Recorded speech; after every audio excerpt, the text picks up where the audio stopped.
Malpe C ವಾಕ್ನಲ್ಲಿ cake cut ಮಾಡಿ ಆನಂತರ Malpe fish ಕಾರ್ನೆಟ್ನ ಆಪೋಸಿಟ್ನಲ್ಲಿರುವ coral ಕಂಫರ್ಟ್ಸಿಗೆ ಬಂದಿದ್ದೇವೆ. ನನ್ನ ಫ್ರೆಂಡ್ಸ್ಗಳೆಲ್ಲ ಮುಂದೆ ಹೋದರು. ನೋಡಿ, ಇದು ಬಾರ್ ಆ್ಯಂಡ್ ರೆಸ್ಟೋರೆಂಟ್.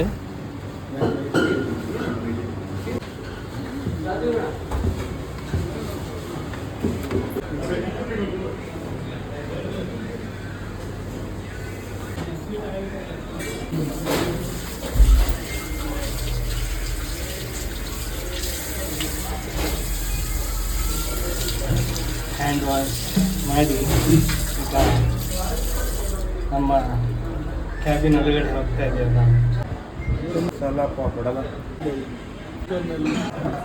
ನಮ್ಮ ಪ್ರಕಾಶ್ ಅವರು ಫ್ರೆಂಡ್ ಪ್ರಜ್ವಲ್ ಹಾಗೂ ಜೀವನ್ ಅವರು ನಮ್ಮನ್ನು ಬಂದು ಜಾಯಿನ್ ಆಗಿದ್ದಾರೆ.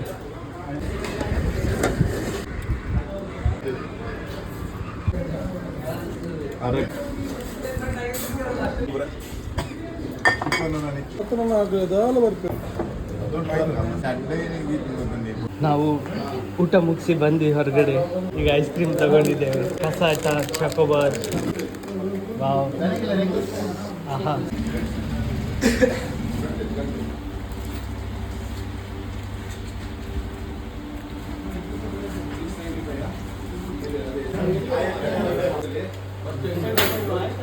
ನಾವು ಊಟ ಮುಗಿಸಿ ಹೊರಗಡೆ ಬಂದ್ವಿ. ಕೊನೆಯದಾಗಿ ಚಾಕೋಬಾರ್ ತಗೊಂಡೆ ನಾನು. ನನ್ನ ಫ್ರೆಂಡ್ ಪ್ರತಾಪ್ ಅವರು ಚಾಕೋಬಾರ್ ತಗೊಂಡ್ರು. ಇವರು ಕಸಾಟ ತಗೊಂಡಿದ್ದಾರೆ.